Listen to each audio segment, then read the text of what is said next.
Hello friends, this is Divya Kumar and you are watching Learn with DK. Friends, നമ്മൾ ഇന്ന് discuss ചെയ്യാൻ പോകുന്ന topic ഭരണഘടനാ നിർമ്മാണ സഭയെക്കുറിച്ചാണ്, അഥവാ കോൺസ്റ്റിറ്റ്യൂന്റ് അസംബ്ലി. ഓക്കെ, നമ്മൾ ഇന്ന് കാണുന്ന ഭരണഘടന, ഇന്ത്യയുടെ ഭരണഘടന എഴുതി തയ്യാറാക്കിയത് കോൺസ്റ്റിറ്റ്യൂന്റ് അസംബ്ലിയാണ്, അഥവാ ഭരണഘടനാ നിർമ്മാണ സഭയാണ്. ഓക്കെ, അപ്പോൾ ഇതിൽ എങ്ങനെയൊക്കെ ചോദ്യങ്ങൾ വരുന്നു, എങ്ങനെയൊക്കെയുള്ള പ്രീവിയസ് ക്വസ്റ്റ്യൻസ് എല്ലാം നമ്മൾ ഇന്നത്തെ സെഷനിൽ ഡിസ്കസ് ചെയ്യുന്നതായിരിക്കും. ഓക്കെ, നമ്മൾ ആദ്യം നോക്കുക, ഇവിടെ കോൺസ്റ്റിറ്റ്യൂന്റ് അസംബ്ലിയുടെ അല്ലെങ്കിൽ ഭരണഘടനാ നിർമ്മാണ സഭയുടെ സിംബൽ എന്ന് പറയുന്നത് ഹോൾ ഇന്ത്യ ആയിരുന്നു. ഇന്ത്യയും പാകിസ്ഥാനും ഒക്കെ അതിൽ അംഗങ്ങളായിരുന്നു. നോക്കൂ, ഇതായിരുന്നു അതിൻ്റെ ലോഗോ എന്ന് പറയുന്നത്, ഇവിടെ കാണാം. പക്ഷേ ഈ പാകിസ്ഥാനിലെ അംഗങ്ങൾ പിന്നീട് വിഡ്രോ ചെയ്യുന്നുണ്ട്. അപ്പം ഇന്ത്യക്ക് മാത്രം ഭരണഘടന വന്നു, വീണ്ടും പാകിസ്ഥാന് വേണ്ടി മാത്രം ഒരു ഭരണഘടന പിന്നീട് നിലവിൽ വന്നു. ഓക്കെ, അപ്പോൾ ഭരണഘടന തയ്യാറാക്കാൻ നിർദ്ദേശം കൊണ്ടുവന്ന പ്ലാൻ ഏതാണെന്ന് ചോദിച്ചു കഴിഞ്ഞാൽ അത് വേവൽ പ്ലാനാണ്. സോ വേവൽ എന്ന് പറയുന്നത് അന്നത്തെ ബ്രിട്ടീഷ് ഇന്ത്യയുടെ വൈസ്രോയി ആയിരുന്നു വേവൽ എന്ന് പറയുന്നത്. സോ ഭരണഘടന തയ്യാറാക്കാൻ നിർദ്ദേശം കൊണ്ടുവന്ന പ്ലാൻ വേവൽ പ്ലാൻ. ഇനി ഭരണഘടനാ നിർമ്മാണ സഭ രൂപീകൃതമായത് ക്യാബിനറ്റ് മിഷൻ്റെ നിർദ്ദേശപ്രകാരമാണ്. ഓക്കെ, ക്യാബിനറ്റ് മിഷൻ്റെ നിർദ്ദേശപ്രകാരമാണ്. ക്യാബിനറ്റ് മിഷൻ എന്ന് പറയുന്നത് അന്നത്തെ ബ്രിട്ടീഷ് സർക്കാരിലെ 3 മന്ത്രിമാരാണ്. ഓക്കെ, ക്യാബിനറ്റ് മന്ത്രിമാരാണ്. അപ്പോൾ ഈ 3 മന്ത്രിമാരടങ്ങിയ ഒരു കമ്മിറ്റി, അല്ലെങ്കിൽ അതിനെ വിളിക്കുന്ന പേരാണ് ക്യാബിനറ്റ് മിഷൻ എന്ന് പറയുന്നത്. അപ്പോൾ അന്നത്തെ ബ്രിട്ടീഷ് പ്രധാനമന്ത്രിയായിരുന്ന ക്ലെമന്റ് ആറ്റ്ലിയുടെ മന്ത്രിസഭയിലെ അംഗങ്ങളായിരുന്നു ഈ 3 വ്യക്തികൾ. ഓക്കെ, അപ്പോൾ 3 വ്യക്തികളുടെ പേര് നമ്മൾ പറയാം. അപ്പോൾ ക്ലെമന്റ് ആറ്റ്ലി ലേബർ പാർട്ടി ആയിരുന്നു. ലേബർ പാർട്ടി ബ്രിട്ടനിൽ അധികാരത്തിൽ വരുന്നു. അപ്പോൾ ഇന്ത്യക്ക് സ്വാതന്ത്ര്യം കൊടുക്കാൻ തീരുമാനിക്കുന്നു. അപ്പോൾ ക്ലെമന്റ് ആറ്റ്ലി 3 ക്യാബിനറ്റ് മന്ത്രിമാരെ ഇന്ത്യയിലേക്ക് അയച്ചു. നമ്മൾ അതിനെ വിളിക്കുന്ന പേരാണ് ക്യാബിനറ്റ് മിഷൻ. അപ്പോൾ ക്യാബിനറ്റ് മിഷൻ ഇന്ത്യയിലേക്ക് വന്നത് 1946 മാർച്ച് 24. ക്യാബിനറ്റ് മിഷൻ പ്ലാൻ പ്രസിദ്ധീകരിച്ചത് ഇന്ന കാര്യങ്ങളൊക്കെ ചെയ്യണം എന്ന് പ്രസിദ്ധീകരിച്ചത് 1946 മെയ് 16. ക്യാബിനറ്റ് മിഷൻ്റെ നിർദ്ദേശപ്രകാരം നമ്മുടെ ഇൻഡിപെൻഡൻസിന് മുമ്പ് തന്നെ ഇന്ത്യയിൽ ഒരു ഇടക്കാല ഗവൺമെൻറ് ഉണ്ടായിരുന്നു. ഓക്കെ, ആ ഗവൺമെൻറ് രൂപീകരിച്ച വർഷം 1946 സെപ്റ്റംബർ 2 അതിൽ നെഹ്റുവിൻ്റെ പദവി എന്ന് പറയുന്നത്, അതിൽ കുറേ മന്ത്രിമാരൊക്കെ ഉണ്ടായിരുന്നു. ഓക്കെ, അപ്പോൾ നെഹ്റുവിൻ്റെ പദവി എന്ന് പറയുന്നത് വൈസ് പ്രസിഡൻ്റാണ്. ഓക്കെ, വൈസ് പ്രസിഡന്റ് എന്ന് പറഞ്ഞ ഒരു പോസ്റ്റായിരുന്നു അന്നത്തെ ഇടക്കാല ഗവൺമെൻറ് നെഹ്റുവിൻ്റെ പദവി. അതിൽ പ്രസിഡന്റ് ആരായിരുന്നു? പ്രസിഡന്റ് അന്നത്തെ വൈസ്രോയി ആയിരുന്ന വേവലായിരുന്നു. ഓക്കെ, ഇങ്ങനെ അതിൽ കുറേ മന്ത്രിമാരുണ്ട്. അപ്പോൾ ആ മന്ത്രിമാരെക്കുറിച്ചും നമുക്കധികം ഡീറ്റെയിൽ ആയിട്ട് തൽക്കാലം ഇപ്പോൾ പഠിക്കുന്നില്ല. അപ്പോൾ ക്യാബിനറ്റ് മിഷൻ്റെ നിർദ്ദേശപ്രകാരം ഇന്ത്യയിൽ ഇടക്കാല ഗവൺമെൻറ് രൂപീകരിച്ചിരുന്നു. അപ്പോൾ അത് ഏത് വർഷമാണ്? 1946 സെപ്റ്റംബർ 2. അന്നത്തെ ഇടക്കാല ഗവൺമെൻറ്റിൽ നെഹ്റുവിൻ്റെ പോസ്റ്റ് എന്തായിരുന്നു? അത് വൈസ് പ്രസിഡന്റ് ആയിരുന്നു. ഓക്കെ, ഇത് നമ്മൾ പറഞ്ഞു ക്ലെമന്റ് ആറ്റ്ലി 3 അംഗങ്ങളെ ഇന്ത്യയിലേക്ക് അയച്ചു. അവരുടെ ഫോട്ടോ ആണ് നമ്മളിവിടെ കാണിച്ചിരിക്കുന്നത്. ക്യാബിനറ്റ് മിഷൻ എന്നാണ് നമ്മൾ പറയുന്നത്. അതിലെ അംഗങ്ങൾ Pethick Lawrence, Stafford Cripps, A.V. Alexander. ഇവ 3 വ്യക്തികളാണ്. ഈ 3 പേരും ബ്രിട്ടീഷ് പാർലമെൻറ്റിൽ അല്ലെങ്കിൽ ബ്രിട്ടീഷ് സർക്കാരിലെ മന്ത്രിമാരായിരുന്നു, ക്യാബിനറ്റ് മന്ത്രിമാരായിരുന്നു. അപ്പോൾ ഈ പെത്തിക് ലോറൻസ് ആയിരുന്നു ഈ കമ്മീഷൻ്റെ ചെയർമാൻ എന്ന് പറയുന്നത്. അപ്പോൾ സ്റ്റഫോർഡ് ക്രിപ്സ്, A.V. അലക്സാണ്ടർ, ഈ 3 പേരും മറക്കരുത്. PSC പരീക്ഷകളിൽ സ്ഥിരമായിട്ട് വരുന്ന ഒരു ഏരിയയാണ് ക്യാബിനറ്റ് മിഷൻ്റെ അംഗങ്ങളുടെ പേര്. ഓക്കെ, ഇനി ഭരണഘടനാ നിർമ്മാണ സഭയിലെ പ്രധാനപ്പെട്ട ദിവസങ്ങൾ, ഇത് വളരെ ഇമ്പോർട്ടൻ്റ് ആണ്, വളരെ ഇമ്പോർട്ടൻ്റ് ആണ്. ഭരണഘടനാ നിർമ്മാണ സഭ രൂപീകൃതമായ വർഷം 1946 ഡിസംബർ 6. Okay, 1946 December 6.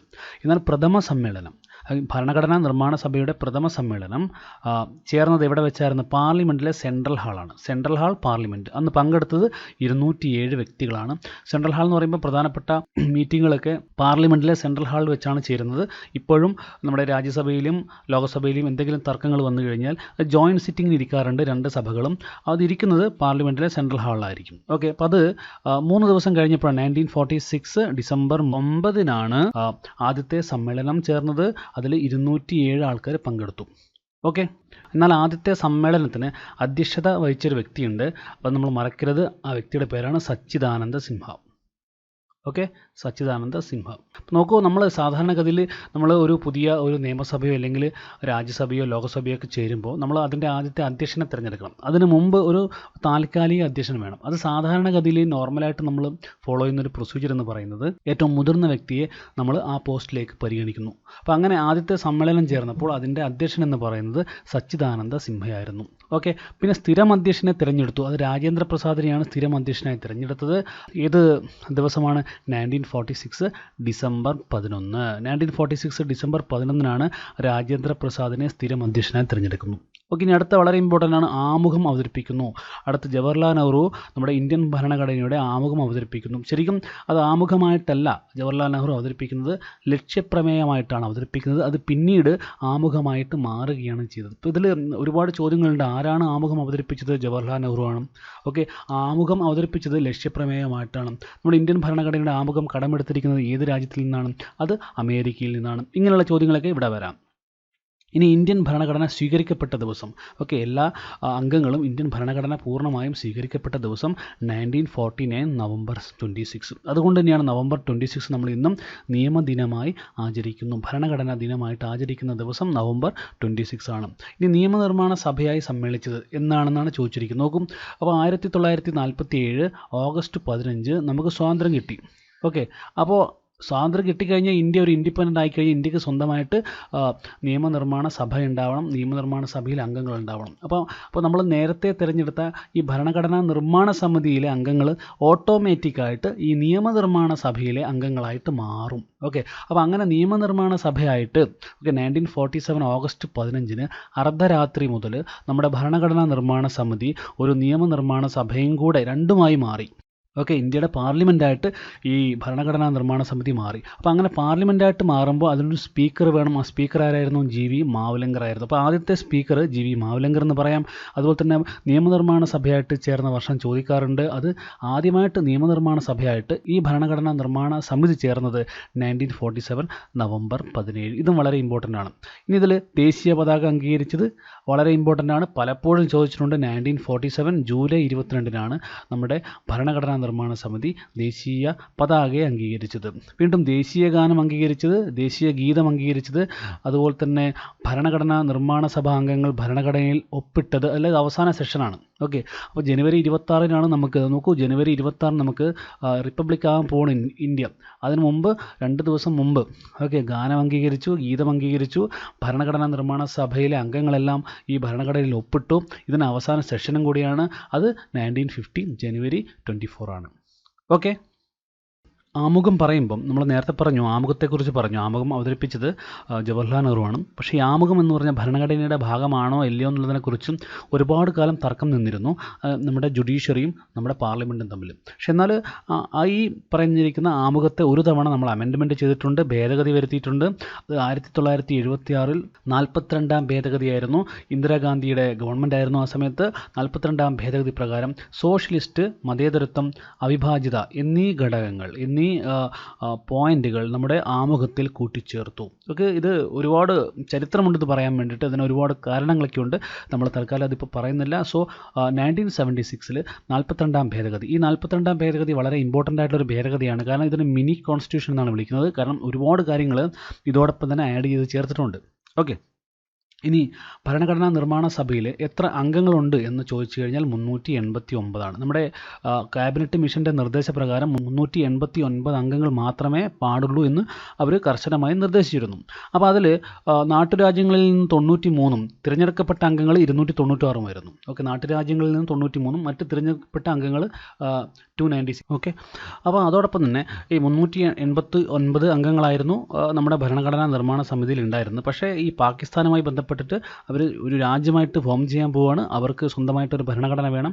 അതുകൊണ്ട് തന്നെ പാകിസ്ഥാനിലെ അംഗങ്ങളൊക്കെ ഇടയിൽ വെച്ച് വിട്ടുപോയി. അപ്പോൾ നമ്മുടെ ഭരണഘടനാ നിർമ്മാണ സമിതിയിലെ അംഗങ്ങളുടെ എണ്ണം 299 ചുരുങ്ങി.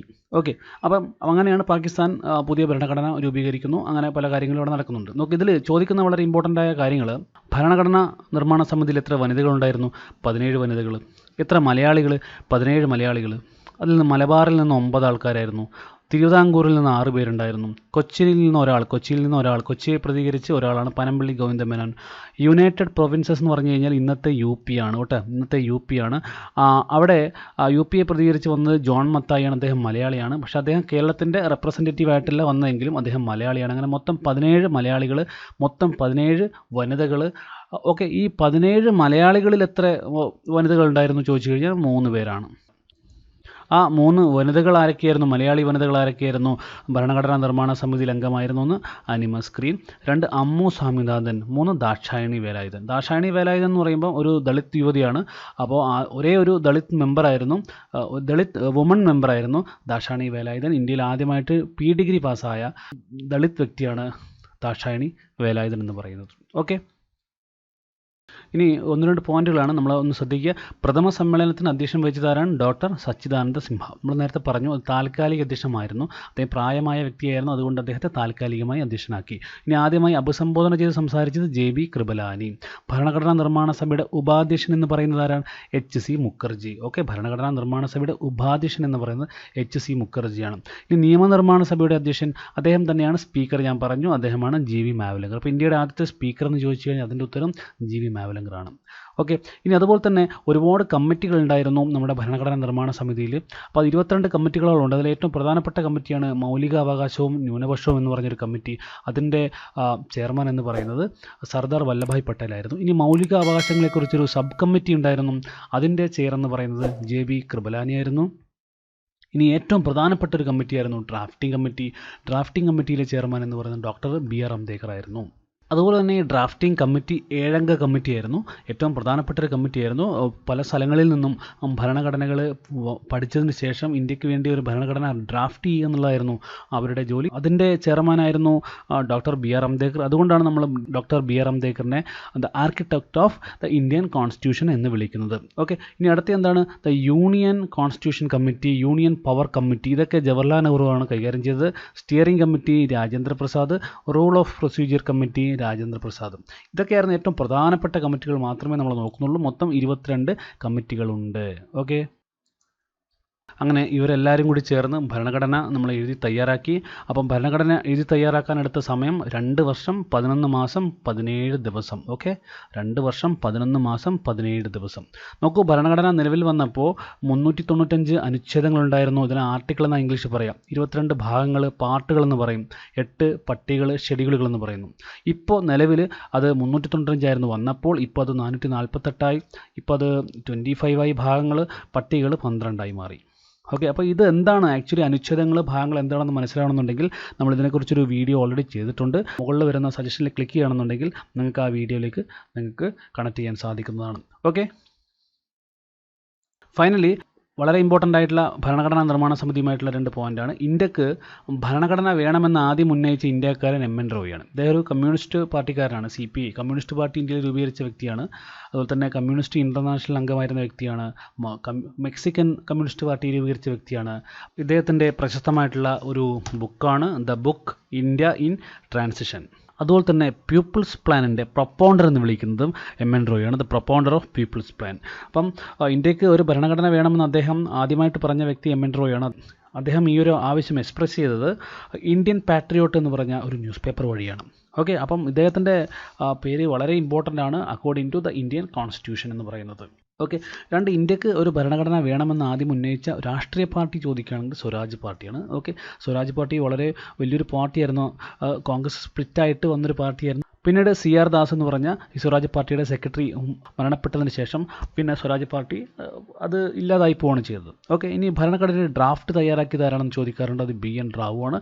അതുപോലെ തന്നെ ഭരണഘടനയുടെ കവർ പേജ്, നിങ്ങൾക്ക് താഴെ കാണാൻ സാധിക്കുന്ന കവർ പേജ് തയ്യാറാക്കിയത് നന്ദലാൽ ബോസാണ്. അപ്പോൾ ഇത്രയും കാര്യങ്ങളാണ് ഭരണഘടനാ നിർമ്മാണ സമിതിയെക്കുറിച്ചിട്ടുള്ള ഒരു ലഘു വിവരണം.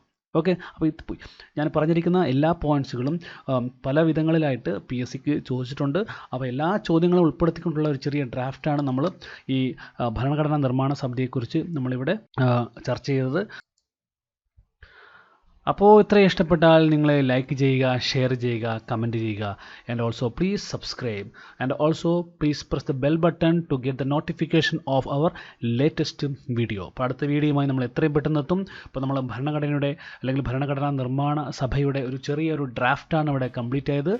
സോ അടുത്ത വീഡിയോയുമായി നമ്മൾ എത്രയും പെട്ടെന്ന് എത്തും. So we R winding up. Till then, bye bye.